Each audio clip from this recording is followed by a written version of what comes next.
Hello everyone, welcome to the I hope everyone is safe. तो आज हम लोग बात करेंगे डिजिटल मार्केटिंग की बेसिक्स की, बट उससे पहले थोड़ा सा ज्ञान दे देता हूँ।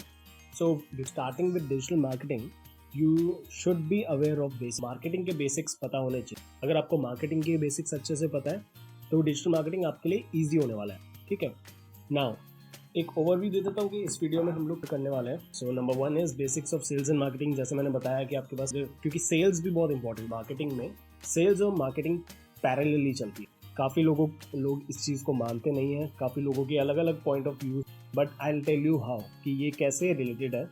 तो सेल्स के लिए मार्केटिंग और मार्केटिंग के लिए बहुत इंपॉर्टेंट।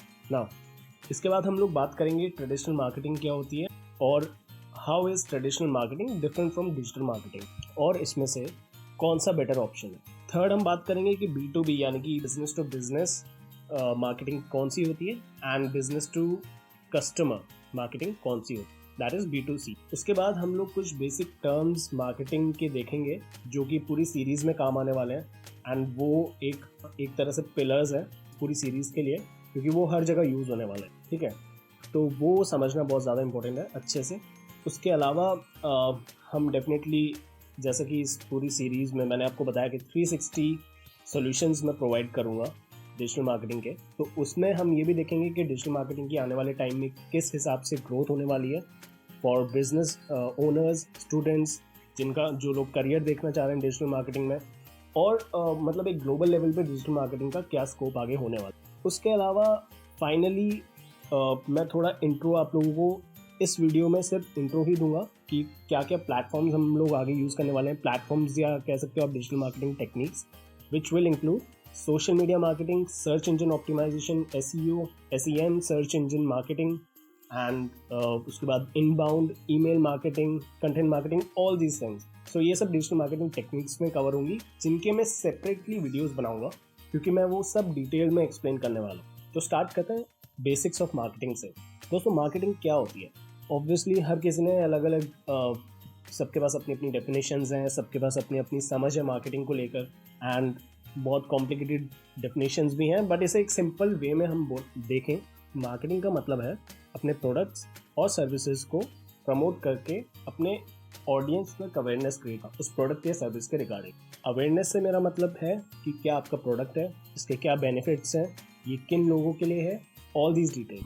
अब बात करते हैं सेल्स क्या होती है। तो सेल्स एक्चुअल में गेटिंग द प्रोडक्ट और service to the customer in exchange of money. इसका मतलब यह है, आपने मार्केटिंग कर ली, मार्केटिंग करने के बाद जब कस्टमर एक्चुअल में किसी मनी या कंपनसेशन के एक्सचेंज में वो प्रोडक्ट या सर्विस आपसे लेता है, that is called actual sales. तो मैं आपको एक बहुत ही मस्त एग्जाम्पल के थ्रू समझाता हूँ जिससे आप लोग सब रिलेट कर पाओगे।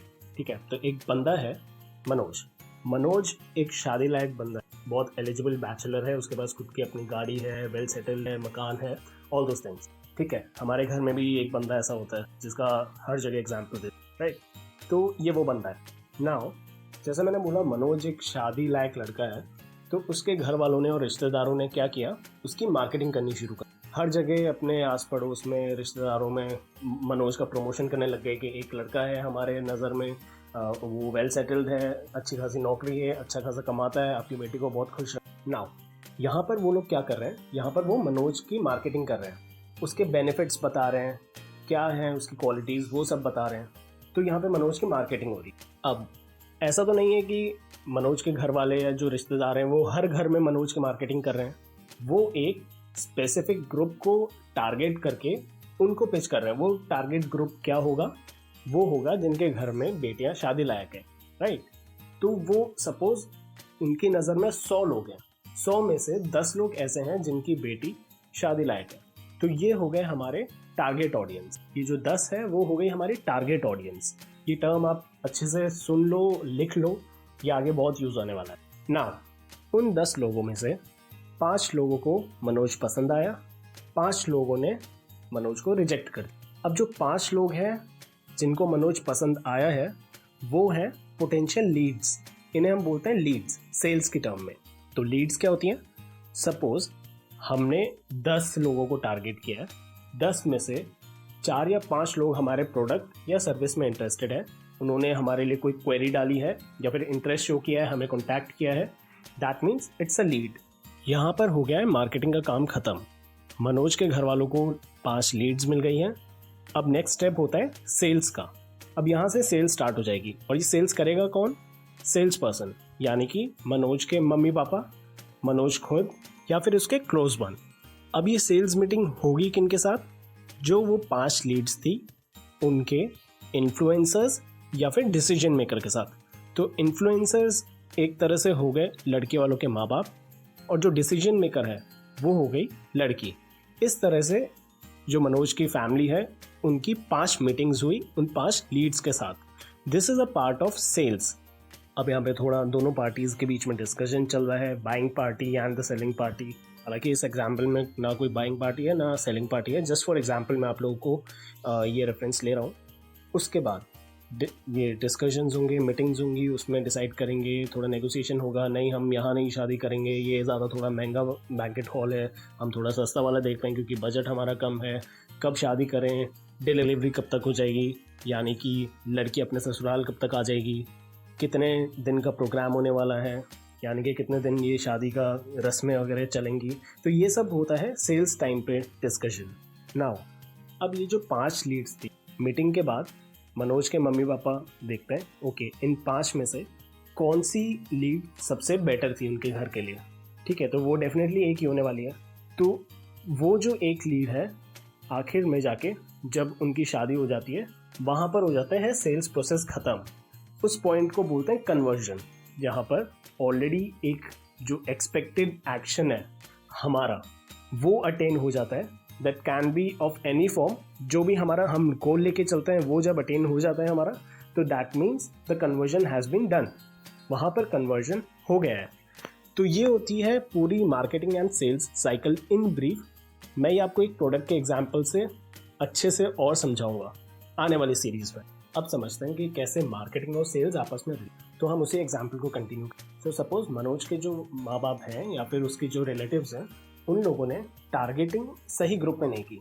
सही ग्रुप का मतलब उन लोगों ने ऐसे लोगों को टारगेट नहीं किया जो आपस में कंपैटिबल है मनोज की फैमिली, राइट। नाउ अगर हमारी टारगेटिंग खराब हुई है, इसका मतलब हम जो 10 लोगों को पिच कर रहे हैं वो हमने गलत किया है, तो वहाँ से जो 5 लीड्स आने वाली हैं वो भी गलत है। 5 लीड्स गलत है तो इसका मतलब जब हमने सेल्स मीटिंग के बाद हमारा स्टेप क्लोजर तक पहुंचा, यानी कि मनोज और उस लड़की की जब शादी हुई, इसका मतलब फाइनल क्लोजर हो गया है। लेकिन फाइनल क्लोजर हो गया है दैट मीन्स शायद ये डील अच्छी नहीं हुई है या फिर इतनी प्रॉफिटेबल नहीं हुई है और दोनों की लाइफ हो गई है बर्बाद। तो इसीलिए मार्केटिंग प्रॉपर वे में करना बहुत ज़्यादा ज़रूरी है। अच्छे से समझना कि हमारी टारगेट ऑडियंस कौन है, किसको हम अपना प्रोडक्ट या फिर अपनी सर्विस पिच करना चाहते हैं। अगर आपने ये सारे फैक्टर्स लिखे, कौन सी लोकेशन में हम लोग करना चाहते हैं, क्या एज ग्रुप होने वाला है लोगों को, क्या नेशनैलिटी है, कहाँ से कौन सी लोकेशन से लोगों को हम पिच करेंगे अपना प्रोडक्ट, तो जब तक ये चीज़ें क्लियर नहीं होंगी आपकी मार्केटिंग कैंपेन सक्सेसफुल नहीं होने वाली है। एंड अल्टीमेटली अगर आपकी मार्केटिंग कैंपेन सक्सेसफुल नहीं है तो आपकी लीड्स ख़राब होने वाली है। आपकी लीड्स ख़राब होंगी, आपके सेल्स नहीं होगी, आपकी कन्वर्जन नहीं होगी, ना आपकी कंपनी को रेवेन्यू जनरेट होगा। तो इसीलिए सेल्स अच्छी होने के लिए ज़रूरी है कि मार्केटिंग अच्छी हो। अब बात करते हैं मोड्स ऑफ मार्केटिंग। तो बेसिकली मोटा मोटा देखें तो 2 तरह की मार्केटिंग होती है। एक होती है ट्रेडिशनल मार्केटिंग, एक होती है डिजिटल मार्केटिंग, यानी कि ऑफलाइन मार्केटिंग और ऑनलाइन मार्केटिंग। अब ट्रेडिशनल मार्केटिंग क्या होती है? ट्रेडिशनल मार्केटिंग हम सब ने देखी है, पैम्फलेट्स बांटना, ठीक है, बड़े बड़े बैनर्स पे हम जो मूवीज़ के एड्स देखते हैं, मूवी लॉन्च होने वाली होती है उसका जो एड हम लोग देखते हैं, या फिर लाउड स्पीकर पे भी सब लोगों ने ये प्रोडक्ट्स की या कुछ कैसी ना कैसी अनाउंसमेंट ज़रूर सुनी होगी, तो वो भी ऑफलाइन मार्केटिंग का पार्ट है। न्यूज़पेपर में हम लोग जो एड्स देखते हैं या फिर टीवी रेडियोज़ पे जो एड्स आते हैं वो सब ट्रेडिशनल मार्केटिंग का पार्ट है। नाउ ट्रेडिशनल मार्केटिंग क्यों धीरे धीरे ख़त्म होती जा रही है, उसके जो मैंने ये 4 पॉइंट्स लिखे हैं उसमें कवर करने की मैं कोशिश करूँगा। तो पहला पॉइंट है लिमिटेड रीच। फॉर एग्जांपल मेरा हैंडीक्राफ्ट्स का बिजनेस है। नाउ मैं हैंडीक्राफ्ट्स का बिजनेस कर रहा हूँ राजस्थान में, लेकिन आप सबको पता है हैंडीक्राफ्ट्स का आउट ऑफ इंडिया कितना ज़्यादा स्कोप है।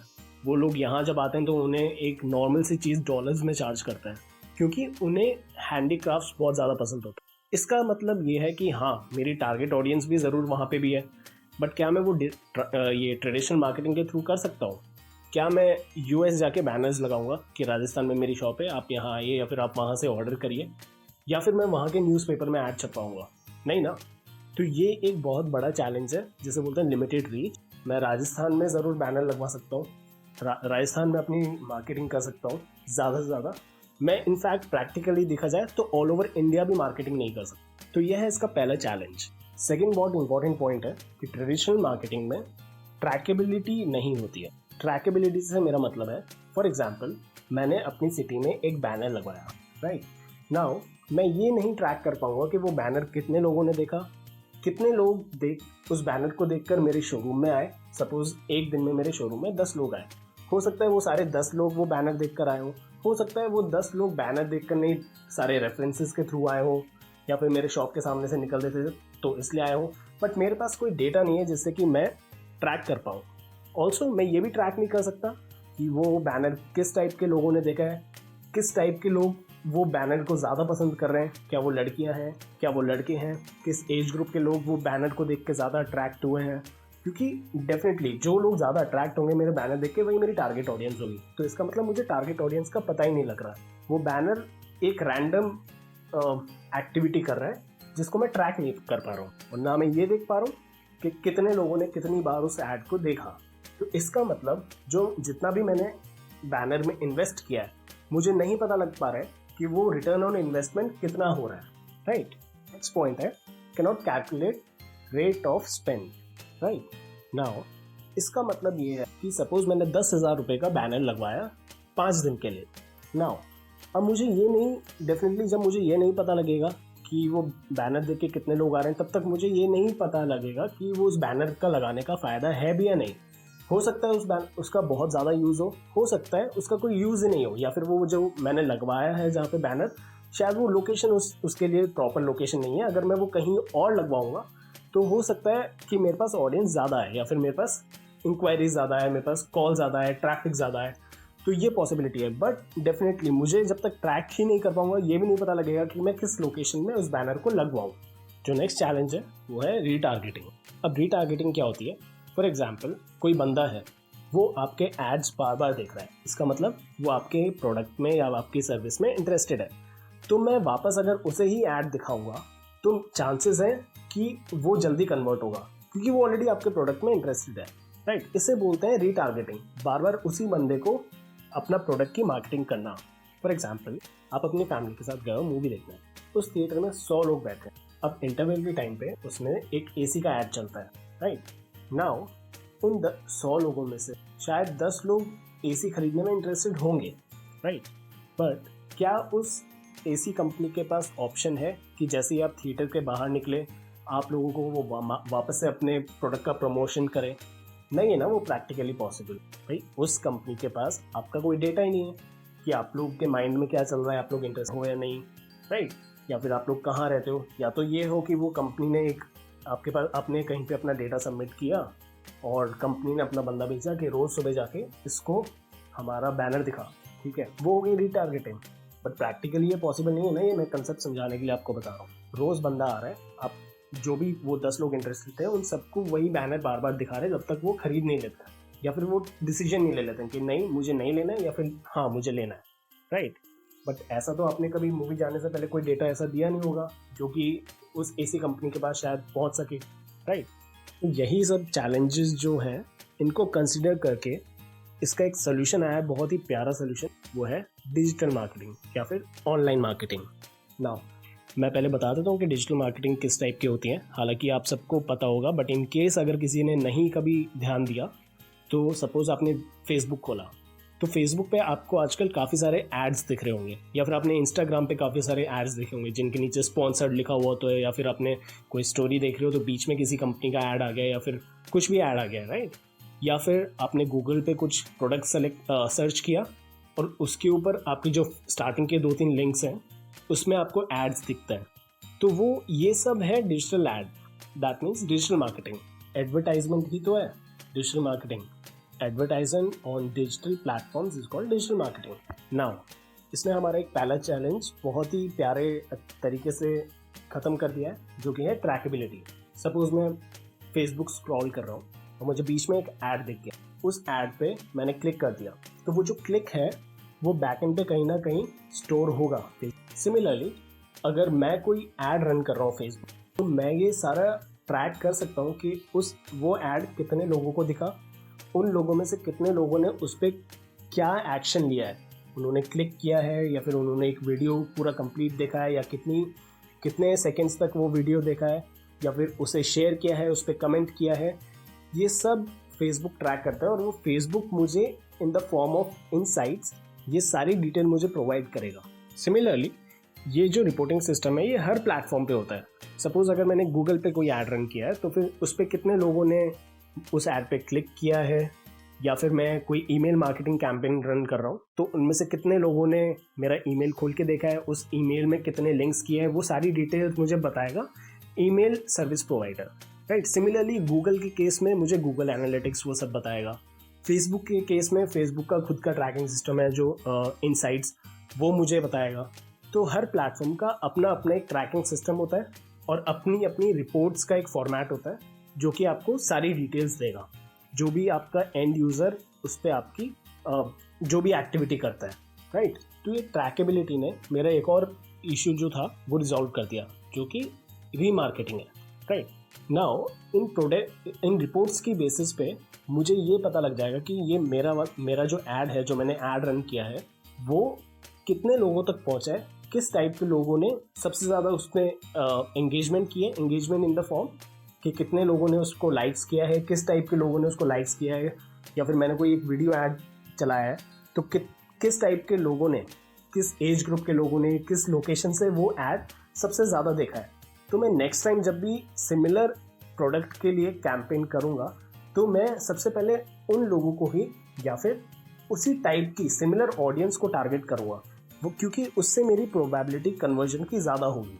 अब अगर कोई सोच रहा है कि ये कैसे पॉसिबल है कि कैसे मैं उसी एज ग्रुप के लोगों को या फिर उसी लोकेशन के लोगों को एड्स दिखाऊंगा, तो ये पॉसिबल है डिजिटल मार्केटिंग में एडवांस्ड टारगेटिंग की वजह से। डिजिटल मार्केटिंग में आप लोगों के पास ऑप्शन होता है कि आप एक किसी बहुत ही स्पेसिफिक टारगेट ऑडियंस, आपको आई होप याद है टारगेट ऑडियंस क्या होती है, तो आप स्पेसिफिक टारगेट ऑडियंस को ही अपना ऐड दिखा सकते हो। ये ऑप्शन आपके पास अवेलेबल है, राइट। सपोज मैं एक फेसबुक पे ऐड करना चाहता हूँ स्पोर्ट्स इक्विपमेंट के लिए, तो उसके लिए मेरे अकॉर्डिंग सबसे ज़्यादा टारगेटेड ऑडियंस कौन होने वाली है, 20 to 30 एज ग्रुप के बॉयज़, क्योंकि मैं बॉयज़ की इक्विपमेंट्स में ही डील करता हूँ, राइट। एंड वो भी फॉर एग्जाम्पल Tier 1 सिटीज़ के लिए। तो जब मैं कैंपेन बनाऊंगा फेसबुक का, तो उसमें मैं अपनी टारगेट ऑडियंस सेलेक्ट करूंगा कि मुझे 20 to 30 के लोगों को ये ऐड दिखाना है, इस लोकेशन पे दिखाना है और सिर्फ मेल जेंडर को दिखाना। तो इससे क्या होगा, एक स्पेसिफिक लोग जिनको मैं टारगेट करना चाहता हूँ सिर्फ उन्हें ही एड्स दिखेगा और मेरे कन्वर्जन के चांसेस बढ़ जाएंगे। नाउ जो नेक्स्ट एडवांटेज है डिजिटल मार्केटिंग का वो ये होता है कि डिजिटल एड्स पर एंगेजमेंट ज़्यादा होता है। एंगेजमेंट क्या होता है, किसी भी तरह की एक्टिविटी उस ऐड पर by a viewer is called engagement, जो कि हो सकती है आपका लाइक करना, कमेंट करना, शेयर करना, दीज आर कॉल्ड एंगेजमेंट। किसी भी तरीके से अगर मैं उस ऐड के साथ एंगेज कर रहा हूँ वो होता है एंगेजमेंट। नाउ अब खुद इस बात को सोचो, एक बैनर लगा है, सपोज नवरत्न पाउडर का ऐड लगा है जिसमें शाहरुख खान की फोटो है। अब उसमें आप कैसे एंगेजमेंट करोगे, फूल फेंकोगे, पत्थर फेंकोगे, क्या करोगे, नहीं है पॉसिबल है। लेकिन आप अगर सेम ऐड किसी मोबाइल प्लेटफॉर्म पे देखोगे या फिर एक सोशल मीडिया प्लेटफॉर्म पे देखोगे तो आप उसको लाइक कर सकते हो, शेयर कर सकते हो, उस पर कमेंट कर सकते हो, ठीक है। तो इसका मतलब एंगेजमेंट आपका डिजिटल एड्स में या फिर डिजिटल मार्केटिंग में ज़्यादा होता है। जो नेक्स्ट एडवांटेज है डिजिटल मार्केटिंग का वो है हायर रीच। इसका मतलब सपोज मेरा कोई रेस्टोरेंट है मुंबई में, अब मैं उसका प्रमोशन करना चाह रहा हूँ तो मैं मुंबई में ही पैम्फलेट्स डिस्ट्रीब्यूट करवा रहा हूँ। ज़्यादा से ज़्यादा मैं महाराष्ट्र में पैम्फलेट्स डिस्ट्रीब्यूट करा दूंगा, बट ऑल ओवर इंडिया करवाना would be a difficult option, ठीक है। तो सिमिलरली जैसे मैंने बताया था मेरा राजस्थान में हैंडीक्राफ्ट्स का काम, राइट। तो हैंडीक्राफ्ट्स का मैं इंडिया में तो प्रमोशन कर दूंगा कैसे जैसे, वो भी हालांकि बट सपोज फॉर एग्जाम्पल हमने ले लिया कि प्रमोशन इंडिया में चल रहा है, लेकिन मुझे जो मेरी टारगेट ऑडियंस है वो ज़्यादातर आउट ऑफ इंडिया बैठी है। तो डिजिटल मार्केटिंग में आपके पास ये ऑप्शन होता है कि आप लोकेशन में, अपनी ऑडियंस लोकेशन में आप बाहर किसी भी कंट्री, कुछ भी आप नाम डाल सकते हो किसी भी जगह का, तो वहीं के लोगों को आपके एड्स दिखेंगे, राइट। फॉर एग्जाम्पल, अगर मेरी कंपनी इंडिया में है लेकिन मैं इंडिया में अपने एड्स चलाना ही नहीं चाह रहा, मैं चलाना चाहता हूँ अमेरिका में, राइट, यूएस में, तो मैं जो अपनी ऑडियंस है उसमें लोकेशन में जाके सिर्फ यूएस ही लिखूँगा, राइट। या फिर अगर मैं ईमेल मार्केटिंग कर रहा हूँ तो वहाँ के लोगों की ईमेल आईडीज़ पे ही मैं मेल सेंड करूँ, राइट। तो उसकी वजह से जो हमारी रीच है वो एक्सपैंड हो जाती है, कस्टमाइज्ड हो जाती है और हमारे रिटर्न ज़्यादा। फॉर एग्जाम्पल, मेरा एक रेस्टोरेंट है जो मुंबई में है, तो मैं मुंबई में तो उसके पैम्पलेट्स डिस्ट्रीब्यूट करा सकता हूँ। मुंबई भी नहीं तो चलो महाराष्ट्र तक मैं उसके पैम्पलेट्स डिस्ट्रीब्यूट करवाता हूँ, बट ऑल ओवर इंडिया करवाना would be a difficult option for me. मैं उसका ऐड तो फेसबुक पे चला सकता हूँ या फिर गूगल में उसके लिस्टिंग करा सकता हूँ। गूगल में जो भी सर्च करेगा उसको तो ऐड दिखेगा। फॉर एग्जाम्पल, डिजिटल मार्केटिंग में यू हैव एन ऑप्शन कि आपने अगर मुंबई और राजस्थान की ऑडियंस चूज, तो अगर आप मुंबई से ही ऐड रन कर रहे हो तो आप राजस्थान की ऑडियंस को भी गूगल पे वो ऐड दिखेगा, फेसबुक पे वो ऐड दिखेगा। इसका मतलब आपकी रीच बढ़ गई है। सिमिलरली, अगर मैं राजस्थान में मेरा हैंडीक्राफ्ट्स का काम है तो मैं उसको आउट ऑफ इंडिया प्रमोट कर सकता हूँ, वहाँ के लोगों को मुझे मेरा ऐड दिखे एंड वो ऑर्डर कर सकते हैं। Now let's discuss about types of marketing. तो बेसिकली दो टाइप की ब्रॉडर वे में मार्केटिंग होती है। एक होती है B2C मार्केटिंग, एक होती है B2B मार्केटिंग, मतलब बिजनेस टू कस्टमर मार्केटिंग या बिजनेस टू बिजनेस मार्केटिंग। अब बिजनेस से बिजनेस मार्केटिंग क्या होती है? सो B2B बिजनेस का मतलब होता है जिसमें दो कंपनीज इन्वॉल्व होती हैं या फिर दो बिजनेस इन्वॉल्व होते हैं, ना कि बिजनेस और कंज्यूमर इन्वॉल्व होता है, राइट। For example EY। अब EY क्या करती है? डिफरेंट कंपनीज की सॉल्यूशन प्रोवाइड करती है, राइट, कंसल्टेंसी प्रोवाइड करती है डिफरेंट कंपनीज को, किसी इंडिविजुअल को तो नहीं करती। कल को आप कहो कि मुझे कुछ एडवाइस चाहिए या फिर मुझे कुछ डेटा चाहिए तो आपको EY निकाल के नहीं देगी, वो सिर्फ कंपनीज के लिए डील करती है। तो उसके क्लाइंट्स कौन है? कंपनीज। तो B2C क्या होता है? B2C business means business to consumer. ये वो बिजनेस होता है जिसमें बिजनेस से बिजनेस ना होकर बिजनेस डायरेक्टली कंज्यूमर के साथ डील करता है। फॉर एग्जाम्पल, फ्लिपकार्ट एक बिजनेस है, वो डायरेक्टली प्रोडक्ट्स किसको दे रहा है? कंज्यूमर को, जो उसे ऑर्डर कर रहा है। स्विगी फूड डिलीवरी किसको कर रहा है? कंज्यूमर को डायरेक्टली, राइट। सो ये होते हैं B2C businesses. So now let's talk about marketing terminologies. So इसमें टारगेट ऑडियंस आपको ऑलरेडी आइडिया है। टारगेट ऑडियंस वो ग्रुप होता है जिसको हम अपना प्रोडक्ट या सर्विस प्रमोट करते हैं, जो कि सबसे ज़्यादा एलिजिबल होता है हमारा प्रोडक्ट या सर्विस खरीदने के लिए, राइट। लीड्स वो होती हैं जो हमारे मार्केटिंग के बाद प्रोडक्ट या सर्विस में इंटरेस्ट शो करता है और किसी टाइप की एक्टिविटी करता है विच शोज कि ये बंदा या ये कंपनी आगे जाके हमारा प्रोडक्ट ले सकता है। फॉर एग्जाम्पल, मेरी इलेक्ट्रॉनिक्स की शॉप है, मैंने उसमें एक टीवी का ऐड रन किया है। टीवी का ऐड रन करने के बाद मैंने उसमें एक नीचे बटन जो कि कॉल टू एक्शन बोलते हैं वो बनाया हुआ है कि कॉल मी। अब जो लोग उस नंबर पे कॉल करेंगे वो होंगी मेरी leads, right. Now for example, मेरी टारगेट ऑडियंस थी 100 लोग, उनमें से 10 लोगों ने मुझे कॉल किया तो वो 10 हो गई मेरी लीड्स। अब उन 10 में से जो एक्चुअली वो टीवी परचेज करेंगी वो होती है कन्वर्जन। 10 लोगों में से अगर 2 लोगों ने मेरी टीवी खरीदी तो वो हो गई हमारी एक्चुअल कन्वर्जन, तो कन्वर्जन हो गई 2। उसके बाद ब्रांड पोजीशनिंग क्या होती है? ब्रांड पोजीशनिंग मतलब हमारी कंपनी की क्या इमेज है मार्केट में या फिर ऑडियंस के बीच में, क्या रेपुटेशन है, राइट। सपोज मेरी इलेक्ट्रॉनिक्स की शॉप है तो मेरे फेसबुक पेज पर लोग किस टाइप की एक्टिविटी करते हैं, किस टाइप के कमेंट करते हैं, वो लोग कितनी पोस्ट लाइक करते हैं, किस टाइप का कंटेंट उन्हें अच्छा लगता है, आपस में वो लोग अगर मेरी कंपनी के बारे में मेरी इलेक्ट्रॉनिक शॉप के बारे में अगर बात करते हैं तो किस टाइप की डिस्कशंस होते हैं, तो वो ब्रांड पोजीशनिंग होती है। डिजिटल मार्केटिंग एक ब्रांड पोजीशनिंग इम्प्रूव करने के लिए बहुत अच्छा प्लेटफॉर्म है, ठीक है। ये ब्रांड पोजीशनिंग ऐसी चीज़ है जो हम आगे हर मॉड्यूल में डिस्कस भी करेंगे और कैसे अपनी ब्रांड की इमेज हम इम्प्रूव कर सकते हैं वो भी देखेंगे। उसके बाद आती है एक ऑडियंस पर्सोना। ऑडियंस पर्सोना क्या होती है? एक हाइपोथेटिकल कस्टमर होता है हमारे सामने, राइट, जो कि हाईली पोटेंशियल होता है हमारा प्रोडक्ट लेने में।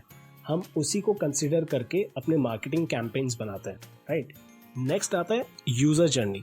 तो यूज़र जर्नी का मतलब है कि यूज़र ने किस किस पॉइंट पर विजिट करके या फिर किस किस पॉइंट पर एक्टिविटी करके फाइनली मेरा प्रोडक्ट खरीदा है। फॉर एग्जांपल, जैसे मैंने एक ऐड रन किया है, तो इसका मतलब यूज़र ने सबसे पहले मेरा ऐड देखा होगा। ऐड देखने के बाद वो जो उसमें लिंक मेंशन होगा उस लिंक पे गया होगा। वो लिंक ओपन करने के बाद शायद उसने एक दूसरा टैब खोला होगा।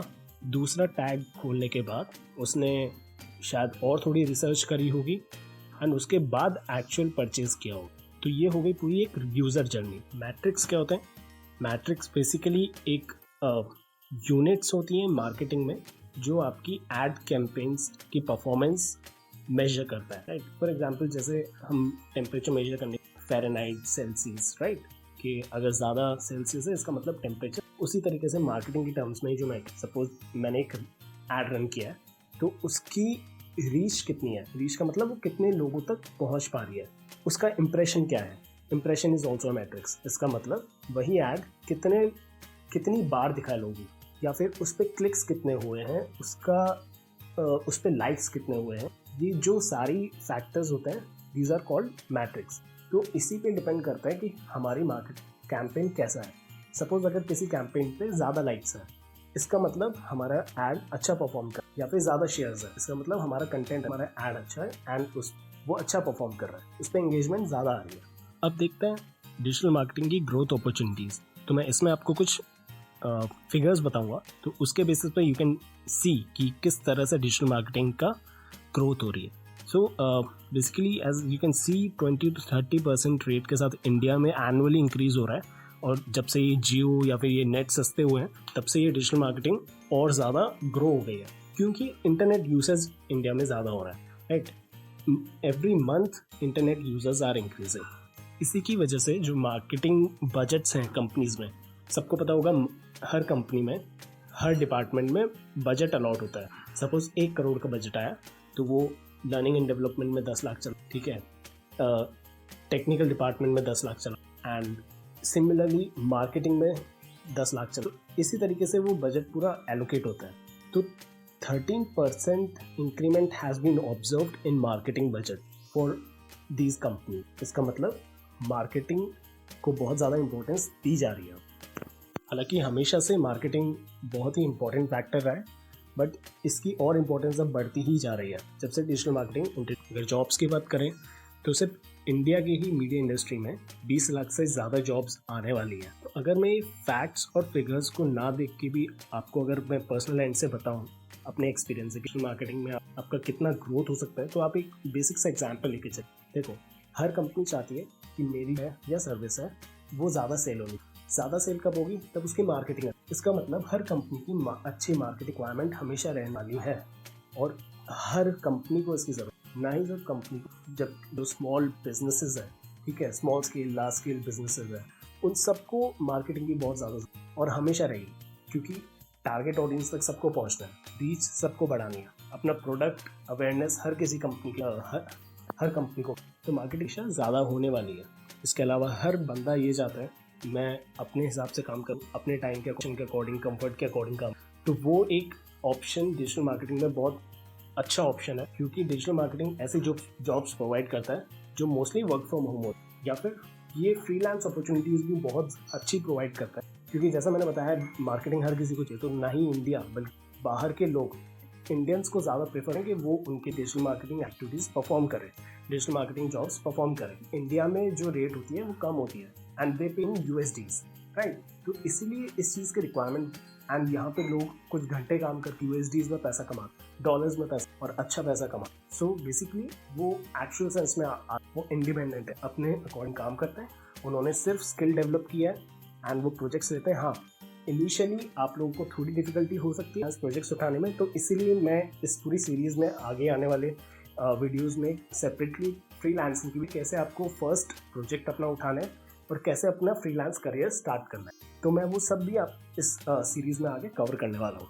इनफैक्ट आगे जैसे जैसे हम पढ़ेंगे वैसे वैसे आपको पता लगता रहेगा ये प्रोजेक्ट्स उठाना कितना ईजी है। फॉर एग्जाम्पल, आपके पास डिजिटल मार्केटिंग की स्किल्स है, ठीक है, आपने अपनी सिटी में ही एक बेकरी वाला अपना क्लाइंट बना लिया कि तुम जितने भी रोज़ के केक बनाओगे मैं उसको प्रमोट करूँगा, और अगर आपका केक बिकता है तो उसमें से कुछ % मेरा कमीशन होगा। तो ये क्या बहुत डिफिकल्ट चीज़ है। आपके पास एक स्किल आई, आपने वो एग्जीक्यूट की, घर बैठे आपने अपना क्लाइंट बनाया, जो कि अगर आपके से बहुत इजीली बन जाएगा।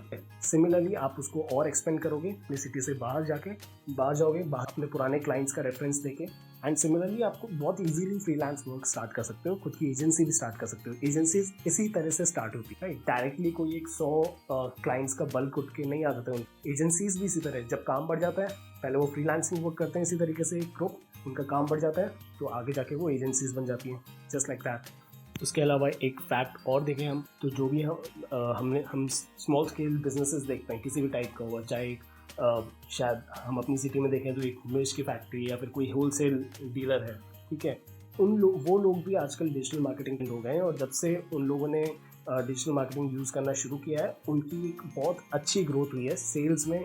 क्योंकि मैं पर्सनली उनसे जाके बात करता हूँ, एज अ कंसल्टेंट मैं जाता हूँ, उनसे बात करता हूँ, उनकी रिक्वायरमेंट चैलेंज पूछता हूँ, समझता हूँ, और जो एंड रिजल्ट होता है, ठीक है, वो उनके साथ फिर डिस्कस करता हूँ। वो मुझे बताते हैं कि कहाँ कितनी ग्रोथ हुई, तो उसके अकॉर्डिंग मैं आपके साथ ये डेटा शेयर कर कि जो भी डिजिटल मार्केट आज के टाइम में इनकॉर्पोरेट कर रहा है उसका बिजनेस डेफिनेटली इंक्रीज हो रहा है। तो दिस इज समथिंग कि you can not miss. Next जो टॉपिक है वो है डिजिटल मार्केटिंग। तो ये तो वो वाले टॉपिक सीरीज में इन डीप कवर करेंगे, क्योंकि एक्चुअल में डिजिटल मार्केटिंग यही है। व्हाट्सएप, पिंटरेस्ट पे, स्नैपचैट, इन सब पे मार्केटिंग। उसके बाद ये सर्च इंजन आपका एसईएम, गूगल एडवर्ड, गूगल पे रैंक करते हैं एड सर्च, यूट्यूब पे जो ऐड होते हैं गूगल का ही, गूगल एडवर्टीज, ईमेल मार्केटिंग एक बहुत ही अच्छा वे है।